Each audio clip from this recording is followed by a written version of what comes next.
Bonjour, bienvenue à cette neuvième partie de la première retraite.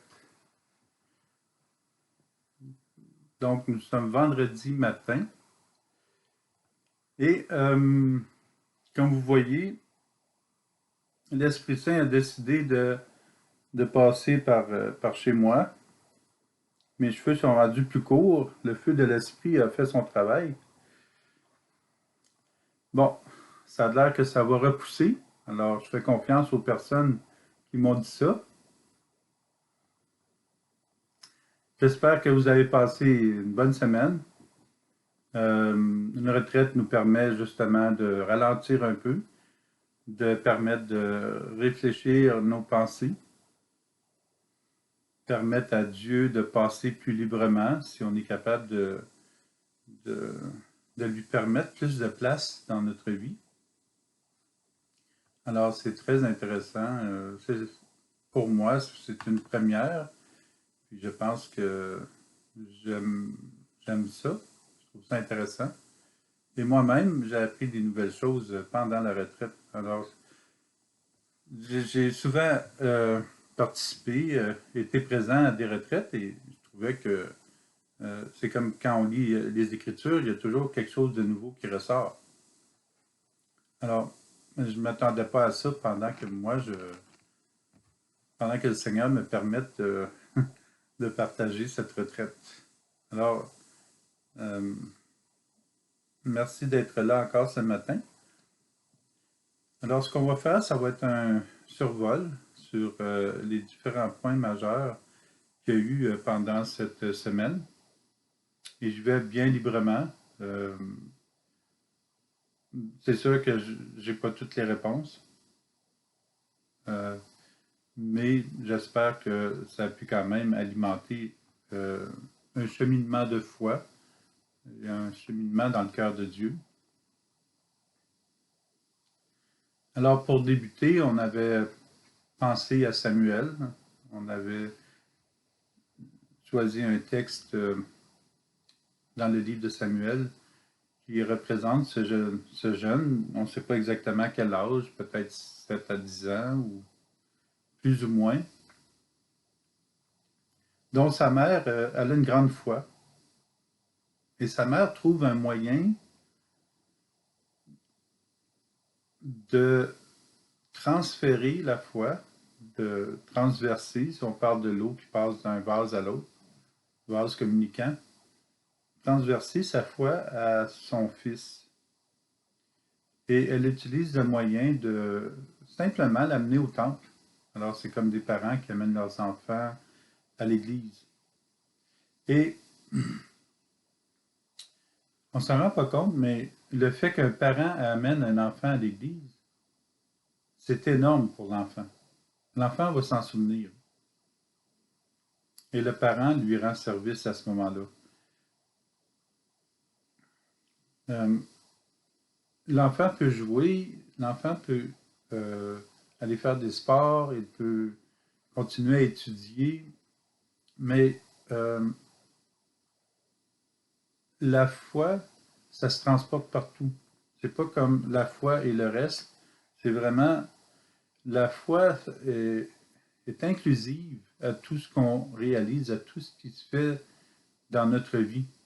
Les endroits où on va, les personnes qu'on rencontre. Alors la foi se transporte partout. Alors,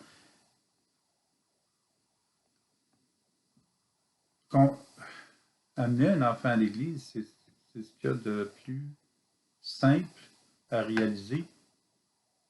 Et on ne sait pas comment l'enfant va recevoir l'amour de Dieu. Alors, le, la mère qui amène Samuel lui a rendu un grand service. Et Samuel pourra le vivre toute sa vie. Le deuxième personnage, ça a été le prêtre Élie. Et c'est fascinant à quel point le prêtre Élie a été simple. Euh, Dès que Samuel est venu dire me voici, le prêtre Samuel n'était pas trop conscient de ce qui pouvait être arrivé pendant son sommeil à Samuel. Alors, il fait juste lui dire de retourner dormir. Alors, il n'a pas sorti tous les livres, la catéchèse et tout. Il a simplement été à l'écoute de Samuel et en n'ayant pas de réponse lui-même, pardon, en n'ayant pas de réponse lui-même, il propose à Samuel ce que de plus naturel. Retourne dormir. Et on se rend compte qu'à la troisième fois que Samuel dit me voici, le prêtre Élie réalise qu'il y a plus. Il a dû méditer, il a dû être avec le Seigneur pour détecter la présence de Dieu chez Samuel. Alors le prêtre fait vraiment de l'évangélisation. Il n'a pas pris les devants, il a permis à Samuel de rencontrer le Seigneur. Il n'a pas dit, ben, dans la Bible, c'est écrit telle chose, tu dois faire telle chose, dans la Bible, c'est écrit d'autres choses. Non, il a été à l'écoute de ce que Samuel disait. Samuel ne disait pas grand-chose. Alors, vraiment, Élie, il a fallu qu'il soit inspiré du Seigneur pour arriver à saisir que ça venait vraiment du Seigneur. Il a simplement dit, la prochaine fois, tu diras, tu répondras, parle, ton serviteur écoute. Ça nous amène à cette question, hein? Est-ce que on en fait trop? C'est sûr que après que Samuel ait rencontré le Seigneur, il a la catéchèse, les enseignements, la formation entre en ligne de compte. Parce que Samuel, il a l'élan. C'est comme on amène un enfant à l'aréna, ben l'enfant, ah, j'aimerais ça jouer au hockey. Ben là, le parent va trouver le nécessaire pour que l'enfant puisse se développer dans un sport. Alors, dans l'Église, est-ce qu'on prend le temps d'être à l'écoute des personnes et de les encourager dans ce qu'ils vivent? Ou pendant la catéchèse, est-ce qu'on est attentif aux jeunes qui viennent nous dire ah, moi, j'aime beaucoup Jésus? Est-ce qu'on le laisse partir ou on essaie de trouver quelque chose pour le relancer? Mais c'est des questions que je lance comme ça en l'air, mais ça peut être autre chose. Vous pouvez détecter autre chose ou détecter d'autres questions à lui poser ou pour le faire cheminer. Mais au début, c'est sûr que c'est simple. C'est sûr que ce n'est pas des grandes théories ou des grands messages. Alors ensuite, Samuel grandit dans tout ça et il y a la reconnaissance des autres. Ça veut dire que l'assemblée est autour de Samuel, comme Samuel est autour des autres. Alors, chaque personne devient un peu berger, bergère de l'autre et reconnaît de plus en plus la foi chez la personne. Alors pour ça, encore une fois, c'est pas tant de voir toutes les difficultés, les péchés, les blessures de la personne, mais c'est de découvrir où est la joie, où est la paix, où est l'amour de Dieu dans son cœur. Qu'est-ce qu'il nous dit, lui, par rapport à Dieu? Qu'est-ce qu'il a découvert?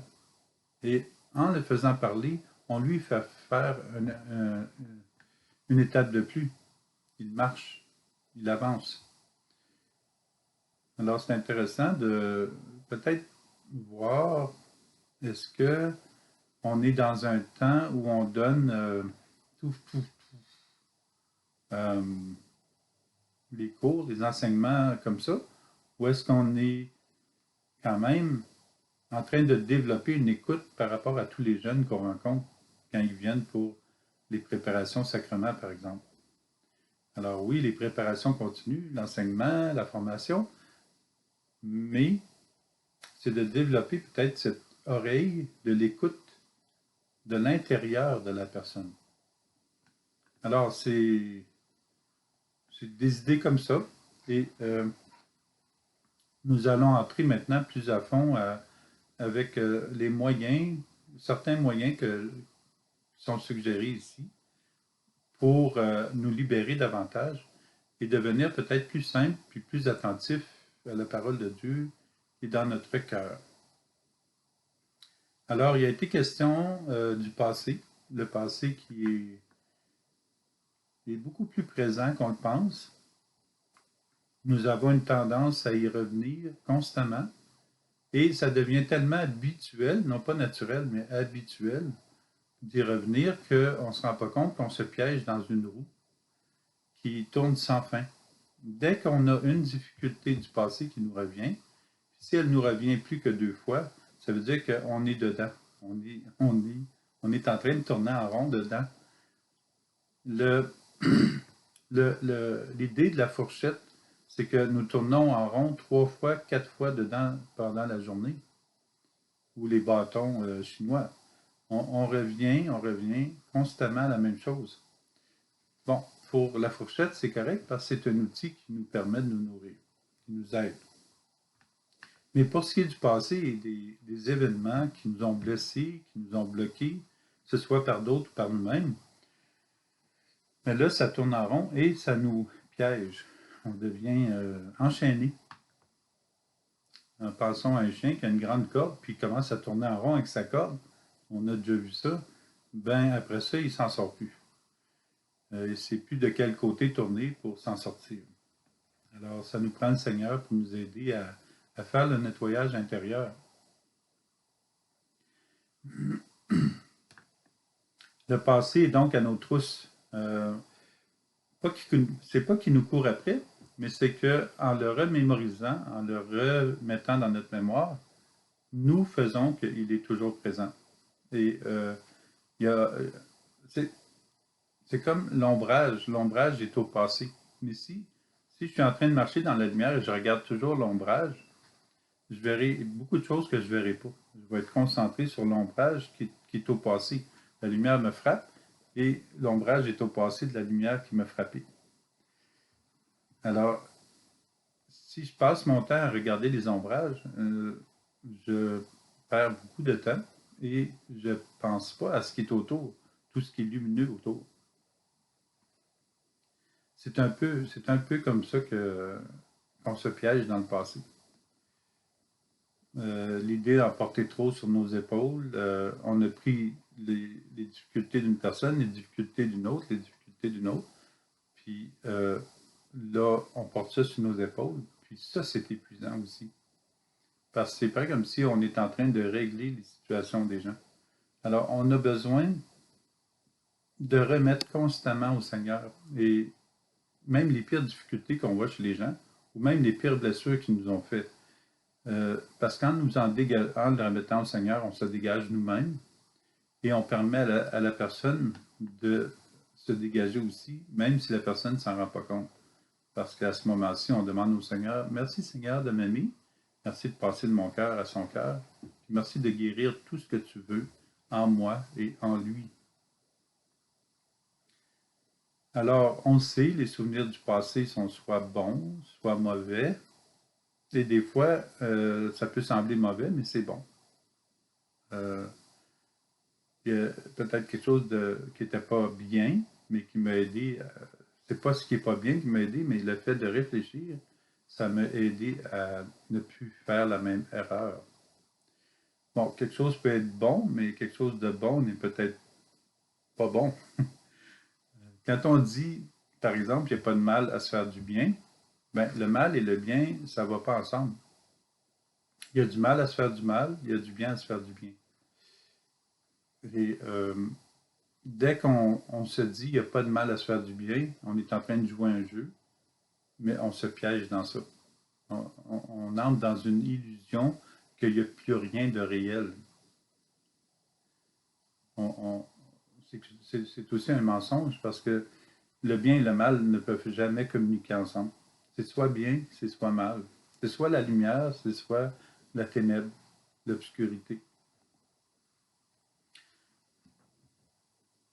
Alors, c'est vraiment, hein, si on se fie au texte d'Isaïe, ne faites plus mémoire des événements passés, ne songez plus aux choses d'autrefois. Isaïe, chapitre 43, verset 18. Alors, même si on ne rejette pas tout du passé, on a lâché prise même de tout. Euh, ça a l'air drôle à dire comme ça, parce qu'en remettant tout au Seigneur, on a l'impression de ne plus rien avoir. Sauf que tout ce qui est bon dans la mémoire va demeurer, puis on demande au Seigneur de purifier le reste. Alors, en purifiant le reste, c'est sûr que tout ce qui est bon, tout ce qu'on a appris, ça demeure.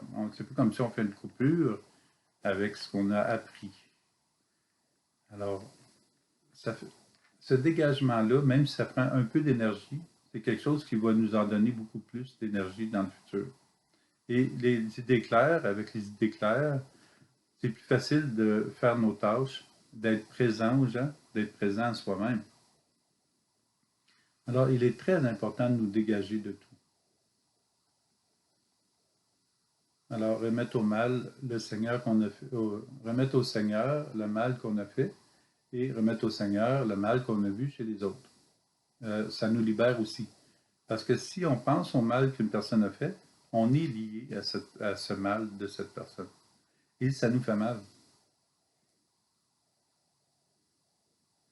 Et prendre le temps d'ouvrir notre livre de vie. Euh, Au début, ça donne l'impression qu'il ne se passe rien. Mais des fois, l'ouvrir puis de revoir, lorsqu'on se sent bien, lorsqu'on est joyeux, de revoir où sont nos forces, qu'est-ce qu'on a laissé aller. Est-ce qu'on est euh, charitable avec les gens? Est-ce que les gens sont charitables avec nous? Comment on peut y remédier? Ben, c'est toujours en remettant au Seigneur et en laissant son amour circuler. Ensuite, il a été question du futur. Le futur est intriguant, le futur est rempli de possibilités. Le futur permet de rêver. Et le rêve, c'est tellement le fun. Mais le rêve n'est jamais la réalité. Alors, on peut avoir plein de rêves, plein de projets, mais déjà en avoir beaucoup, c'est comme trop.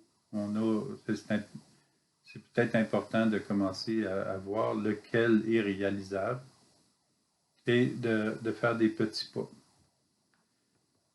Parce que nous pouvons rêver à quelque chose pendant des années et ne jamais le réaliser. Alors ça, c'est surtout si on veut réaliser quelque chose, parce que bon, on peut rêver, mais toujours s'assurer qu'on est toujours dans la réalité. Il y en a qui ont des rêves, mais qui nuisent à d'autres personnes. C'est au détriment d'autres personnes. Les soucis, ben, le souci, c'est une forme de peur. Euh, le souci est lié au futur et on, on reconnaît le souci par l'angoisse. Alors, l'angoisse de ne pas être capable, l'angoisse de ne pas arriver à réussir dans le futur ce qu'on s'est donné comme défi. Notre défi est peut-être trop grand. Euh, le, le souci d'avoir pris quelque chose de gros en main et de ne pas penser pouvoir le réaliser. Vraiment, ça demande beaucoup d'énergie, c'est épuisant. Puis après ça, on se demande, qu'est-ce qui se passe? On dirait que il n'y a rien qui fonctionne. En réalité, tout va bien autour de nous. Le problème, c'est qu'on s'est projeté dans le futur. Et on n'est pas là. Alors, on se demande pourquoi ça ne fonctionne pas. Il n'y a rien qui fonctionne, il n'y a rien qui marche. Mais en réalité, on est dans le futur, on n'est pas là. Jurer, promettre. Quand on jure, c'est un piège. Euh, on peut jurer quelque chose de gros pour quelqu'un, mais ça ne veut pas dire qu'on va y arriver. Et si on manque notre coup, ben, la personne va dire, ben, moi, j'ai plus confiance dans cette personne-là parce qu'elle jure quelque chose de gros, mais je vois pas le résultat. Puis dans une compagnie, ça paraît tout de suite, là. Les patrons, ils vont dire, bon, il m'a juré quelque chose de gros, là, mais il n'y arrivera pas, là. Ou promettre à quelqu'un la Lune, quand la Lune, on ne peut pas tirer dessus. Alors, ça peut blesser des personnes, elles peuvent perdre confiance en nous et ça ne donne pas beaucoup de résultats. Peut-être mieux de revenir au moment présent, de, de, de se permettre de réfléchir à qui nous sommes, comment nous vivons, quels sont nos moyens, les forces qu'on a, les qualités, les dons. Et à partir de là, voir au jour le jour comment ça se développe et comment on peut être apporter du bien dans le monde. C'est bien d'avoir quelques projets pour le futur. C'est bien d'en avoir peut-être des projets qui sont plus humbles et de respirer mieux. Comme l'histoire du gars qui a une Lamborghini puis qui est tout impressionné de pouvoir se payer un café. L'image est frappante. Alors, dans le même sens, on peut avoir des grands rêves, mais est-ce qu'on vit présentement? C'est la question qu'on peut se poser. Est-ce que moi, je vis présentement? Ou si je sens qu'il y a quelque chose qui ne fonctionne pas? Alors, habituellement, c'est lié au passé, aux ombrages, ou au futur, parce que je m'en mets trop sur les épaules, puis je veux réussir quelque chose de trop gros. Ou je veux être trop pour les personnes. J'essaie trop. Je mets trop de décoration. Là.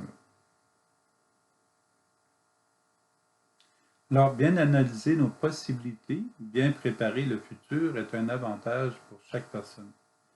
Ça nous aide, nous, et ça va aider les autres autour de nous. On va devenir moins exigeants des personnes autour de nous et on va... le repos est très important. Ça, là, pour passer à travers ces méditations sur le passé et le futur, le repos, c'est majeur parce que ça demande beaucoup d'énergie au début. Et on ne se rend pas compte qu'on était très fatigué à essayer de tenir tous les bouts de notre vie, de ce qu'on avait planifié, et, ou à repousser ce qui nous dérange du passé. Alors, le repos, c'est vraiment quelque chose d'important. Alors, quelque chose qu'on peut jurer, c'est que Dieu est amour, pas de problème, on peut jurer chaque fois. Alors, pour le présent, ben, on sait, le passé est un ombrage. Le futur, ben, c'est un mirage. Rien n'est assuré dans l'avenir, mais nous pouvons y planifier peu à peu quelque chose d'intéressant, comme une famille, des activités, des vacances. Mais l'Esprit Saint habite en nos cœurs en ce moment. Ça, s'il y a quelque chose qu'on est certain, c'est que l'Esprit Saint est là, en nous. Si on a le souffle, si on respire, ça veut dire que l'amour est là. C'est l'amour qui nous donne la vie, c'est l'amour qui nous donne le souffle. Alors ça, on a une certitude, c'est que nous sommes aimés. Puis en sachant que nous sommes aimés, ça aussi, ça nous aide à, ouais, j'ai plus besoin de ci, j'ai plus besoin de ça. Je me sens bien comme je suis présentement. Si on arrive à pouvoir se dire ça, je me sens bien comme je suis présentement. C'est sûr, je peux améliorer des choses et m'en libérer de certaines autres. Mais si je suis capable de dire ça, ça va assez bien. Accueillir l'Esprit Saint dans notre cœur conduit à la joie dans l'amour de Dieu. Accueillir l'Esprit Saint, on va ressentir la joie, la paix. C'est fort possiblement le signe que nous sommes ouverts au Seigneur. Et si on est ouvert, le rayonnement de Dieu va se faire autour de nous. Savoir nous dégager de tout. Juste arrêter quelques instants, sourire, et cela nous fait du bien. Imaginons que nous le faisons plus souvent. Que nous, à chaque fois qu'on ressent une petite joie, qu'on s'y arrête quelque peu. On ressent la présence de Dieu à ce moment-là. C'est très simple, mais c'est une excellente manière de ressentir Dieu en nous. Nous dégager du futur, ne pas angoisser, permet une meilleure concentration. Nous reposer permet de mieux réaliser les tâches et le travail que nous avons à faire. La présence de Dieu est toujours ici et maintenant, comme pour Marie qui en était en prière et a reçu sa mission. L'œuvre que Dieu avait établie se réalise en passant par Marie. Le Sauveur promis à marcher sur notre terre. Et Marie, c'est tout simple, elle a juste été attentive à Dieu. Elle aussi, elle était à l'écoute. Et on peut voir la beauté de la mission que le Seigneur lui a confiée. Alors, il y avait les deux veuves où les deux avaient une confiance totale en Dieu parce qu'elles vivaient le moment présent. Quand tu arrives avec la première veuve, qui reste juste un pain à cuire, il n'y a rien qui amène une personne plus dans le moment présent que ça. Hein, c'est un temps de sécheresse, elle n'a pas d'autre nourriture. Et en plus, le prophète Élie qui arrive et qui lui demande de lui cuire un pain. Dans la confiance, Élie a su être à l'écoute du Seigneur parce que lui aussi était dans un temps de famine. Il était à la même place qu'elle. Alors, en étant à l'écoute du Seigneur, ben, il a compris que il allait avoir un miracle et la farine et l'huile allaient ne se videront pas jusqu'à ce qu'il y ait de la pluie. Et on voit que le mot farine et huile, de faire du pain, ça peut nous faire penser facilement à la multiplication des pains de Jésus au mont des Béatitudes. Il y a un parallèle qui est intéressant. La deuxième veuve, qui ressemble à la première, ben, elle dépose tout dans le tronc. Alors ici, c'est des piécettes d'argent, mais nous pouvons tout déposer dans le cœur de Dieu, que ce soit bon ou moins bon. Et ce faisant, on arrive à la même étape que les deux veuves. On n'a plus rien. Mais tout ce qu'on a, c'est l'amour de Dieu, donc on a tout. Et avec le temps, ben, il y a du dépouillement qui se fait, il y a l'amour qui augmente dans notre cœur. Puis on commence à le voir davantage autour de nous. Des personnes qui le reconnaissent aussi en nous, comme pour Samuel. Bon, bien sûr, on a besoin d'une maison, d'un appartement. Alors, il y a des choses essentielles dont on ne peut pas s'en défaire, là. Mais surtout, ce qu'on a à nous détacher, c'est ce qui est moins bon. C'est ce qui nous cause des soucis. Vivons confiants en Jésus. La confiance est le fil d'argent qui garde unis dans la joie du Seigneur.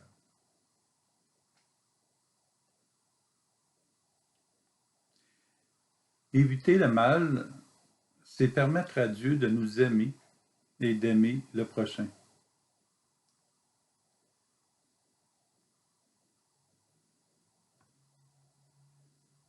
Alors, après qu'on aurait mis ce qui est moins bon en nous, éviter le mal, c'est aussi une solution. Et ça permet à Dieu de passer en nous, de nous aimer et d'aimer les autres.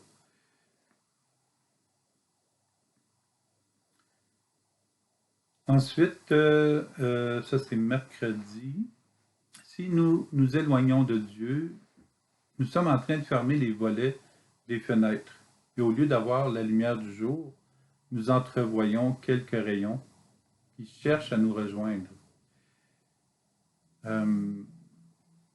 C'est sûr que si on ferme les volets, nous savons que la lumière du soleil est encore dehors. Mais à l'intérieur, c'est plus sombre. Et s'il y a un petit rayon qui passe, puis on voit de la poussière dedans, c'est pas la poussière qui dérange la lumière. La lumière demeure exactement pareille et la poussière demeure pareille. Alors, il y a autant de lumière que s'il y avait de la poussière ou non. Et c'est à nous qu'il est demandé, en fait, c'est notre responsabilité, notre décision d'ouvrir les volets et de permettre à l'amour de Dieu de circuler, comme la lumière. Et on sait que quand la lumière est dans une pièce, on voit où est-ce qu'on s'en va. On voit exactement où est-ce qu'on s'en va. Mais quand il n'y a pas de lumière dans une pièce, ça devient très hasardeux si nous ne connaissons pas la pièce et s'il y a des objets qui sont éparpillés ici ou là. Je reviens avec cette phrase parce que pour moi, elle est majeure. Dieu n'a commandé à personne d'être impie, il n'a permis à personne de pécher. Alors, on ne peut jamais dire Dieu a mis à l'épreuve cette personne pour la rendre impie, mettons. On ne peut pas dire ça. Dieu a endurci le cœur de Pharaon. C'est impossible.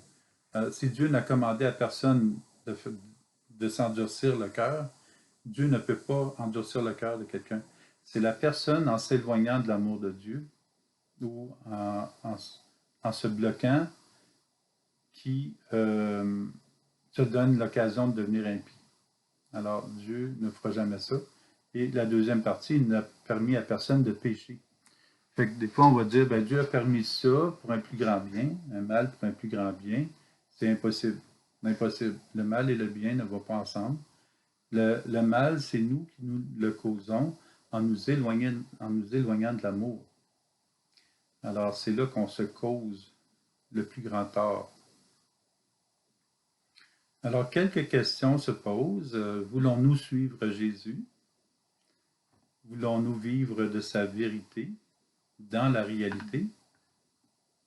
Ben, offrons notre cœur à Jésus, notre vie. Voulons-nous aimer le prochain? Demandons à l'Esprit d'aimer à partir de notre cœur. Nous voulons vivre éternellement? Demandons au Père de nous conduire à celui qui est la voie, la vérité et la vie, à Jésus. Et l'éternité, l'amour, Dieu, l'éternité et le présent, c'est tous dans le présent. Le passé et le futur, on n'est pas dedans. Et Dieu non plus. Alors tout se passe au présent, et dès qu'on est au présent, on est dans l'amour de Dieu. On est dans l'éternité. Alors depuis la naissance, le service dans lequel Dieu nous inscrit, ce qu'il veut, c'est que nous devenions des receveurs de l'amour. On va dire serviteurs souvent, mais en réalité, c'est ce que Dieu souhaite le plus, c'est qu'on devienne des receveurs de l'amour. En recevant l'amour, les rayons, ils sortent seuls de nous après. Dieu s'occupe du reste. Mais on doit lui permettre aussi de passer aux autres. Et ça, c'est déjà inscrit dans notre être, puisque nous respirons, puisque nous vivons. Dieu nous a créé amour, mais il attend quand même une réponse précise de notre part. Est-ce qu'on veut recevoir cet amour? Voilà la responsabilité que nous avons. C'est la décision de notre vie entière, être receveur ou non de l'amour. Dieu nous invite à vivre de son amour, à être branchés à la source. Il souhaite aussi que nous soyons amour et que nous recevions l'amour et que lui passe de notre cœur au cœur des autres. Pensons-y bien, il n'existe pas de plus belle vie que si nous recevons l'amour infini de Dieu, que nous le vivons et que lui passe pour rejoindre le cœur des autres, de l'humanité. Dans le livre de Jérémie, « Je mettrai ma loi au plus profond d'eux-mêmes, je l'inscrirai sur leur cœur. Je serai leur Dieu et ils seront mon peuple. » Jérémie, chapitre 31, verset 33. Alors, toutes les références bibliques sont dans les entretiens 1 à 7, 1 à 8, et aujourd'hui, il n'y aura pas de référence biblique après cet entretien. Ils sont dans toutes les 8 autres parties de cette retraite. Alors Dieu nous le confirme, sa loi d'amour est inscrite dans notre cœur. Cette loi est à accueillir. La voulons-nous? Mais attention, en acceptant cette loi d'amour de Dieu, nous devons aussi accepter de vivre à plein avec Dieu. Vouloir goûter la joie et la paix continuellement, c'est tout un défi, ça. Vouloir goûter la paix et la joie continuellement. recevoir tout ce qui est manifestation de son amour et savoir que nous sommes aimés. Alors, s'il y a une difficulté pour bien des gens, c'est d'accepter d'être aimé. Ça, on peut méditer là-dessus. Je vous laisse ça, là. Accepter d'être aimé de Dieu. Bon, les personnes nous ont blessés, mais Dieu n'est pas ces personnes. Dieu, c'est l'amour à l'infini, de la plus grande joie que nous avons vécue. Alors, nous devons accepter d'être aimés. Et c'est facile, on a juste à y penser. Merci Seigneur de m'aimer, puis on vient d'accepter d'être aimé. Et on laisse à l'amour faire le travail en nous. Et vous allez voir, normalement, dans quelques mois ou dans quelques semaines ou dans quelques jours, peut-être même immédiatement, vous allez ressentir une différence. Alors, ce qui est beau du roi Josias, c'est que il décide d'entrer dans l'alliance avec Dieu. L'alliance qui est l'amour, encore une fois. Il accepte d'entrer dans l'alliance et il fait un témoignage devant son peuple. Donc, il est un rassembleur, il est un roi. Et le peuple décide aussi à embarquer dans l'alliance. Alors, on voit à quel point, si on permet à Dieu de passer dans notre vie, à quel point autour de nous, il va y avoir d'autres personnes qui vont joindre. Mais on doit faire le pas. Quand une personne dit « Ouais, je suis la seule jeune », ben en fait, c'est la plus jeune dans l'Église, donc il y en a qui sont près de son âge, mais je suis la seule jeune dans l'Église, j'espère qu'il va en avoir d'autres. Ben oui, le fait que tu restes dans l'Église, que tu viens à la messe, quand quelqu'un d'autre va venir, va te voir. Mais si toi, tu n'es pas là, les autres vont arriver et vont dire, ben là, il n'y a pas de jeune. Alors, l'important, c'est de rester là. L'important, c'est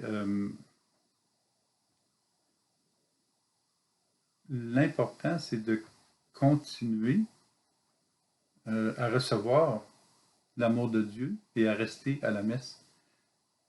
Quand on fait ça, tôt ou tard, il y en a d'autres qui vont se joindre. Mais on doit accepter d'être là.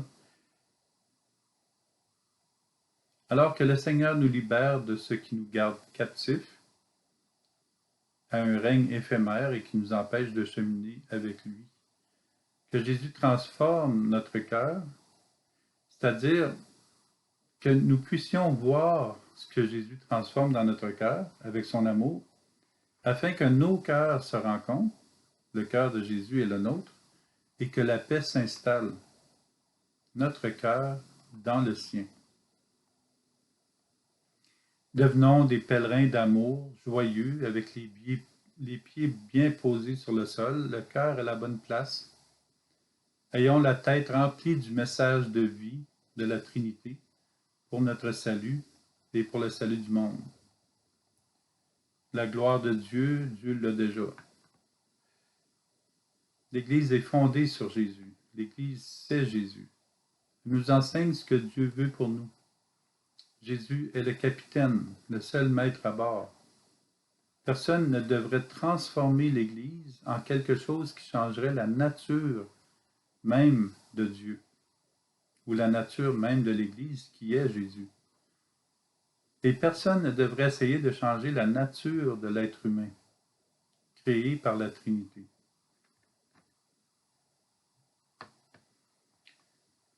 Nous pouvons avoir la meilleure volonté du monde et passer à côté de la mission de nous laisser aimer.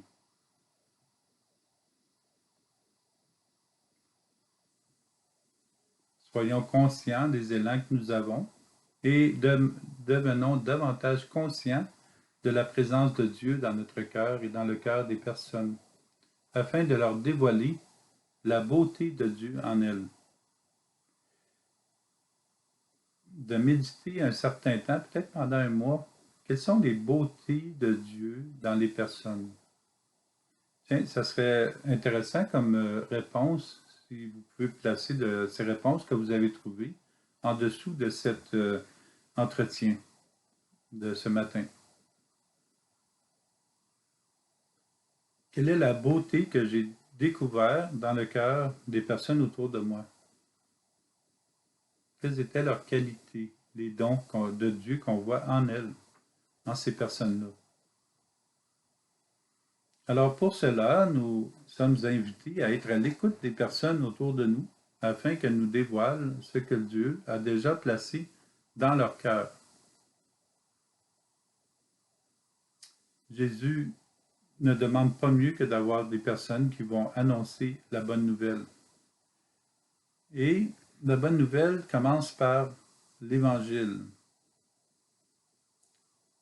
C'est-à-dire, OK, évangéliser vient du mot évangile. Évangile, c'est la bonne nouvelle. Et la bonne nouvelle, c'est qui? C'est Jésus. Alors, c'est Jésus qui annonce la bonne nouvelle, qu'il nous aime. Et la mission, c'est de recevoir cet amour. L'évangélisation, c'est que Jésus enseigne lui-même la bonne nouvelle. N'est-ce pas une bonne nouvelle que ce soit Jésus qui enseigne lui-même qui il est? Tous les saints et saintes ont eu la mission de faire connaître Jésus, selon leur talent. Bon, des fois, on va dire, ben, moi, le Seigneur a développé tel talent en moi. C'est pas totalement vrai. C'est que tous les talents sont en moi. L'amour me donne tout. C'est que moi, par rapport à la société, à ma famille, à ma manière d'être, moi, je vais développer davantage un talent qu'un autre. Mais en réalité, on a déjà tout en nous. Si je dis que j'ai un seul talent, ben, je suis en train d'empêcher à tous les autres de circuler. Alors, il y en a qui vont dire j'ai un don. Ben, en réalité, non. En réalité, Dieu te donne tous les dons. Mais toi, tu as décidé de t'accrocher à celui-là. Puis ça, c'est aussi un danger au niveau spirituel, c'est de s'accrocher à un don et dire que ça vient de nous. Un don ne vient jamais de nous. S'accrocher à un don, c'est comme s'accrocher à une balle puis la tenir toute notre vie. Ça devient épuisant. Alors, on donne ce don-là au Seigneur aussi. Puis on dit, merci Seigneur de passer de mon cœur au cœur des autres comme toi tu le veux. C'est libérant. C'est vraiment libérant. J'ai le don de guérir les gens. Non. Même Saint Joseph, le Saint Frère André, Sainte Bernadette Soubirous n'ont jamais guéri personne. C'est le Seigneur qui guérit. Puis eux le reconnaissent que c'est le Seigneur. Alors, j'ai jamais eu un don de guérison. Mais en remettant la situation d'une personne, elle peut guérir. Mais je sais que c'est Dieu qui le guérit. Ça, c'est des fois juste les mots qu'on peut dire. On le sait que c'est le Seigneur, mais on s'accroche à ces mots-là, puis on se fige dedans. On ne s'en rend pas compte. Alors, on traîne cette balle-là toute notre vie pour rien, puis ça nous épuise. Alors, les saints et les saintes ont eu la mission de faire connaître Jésus.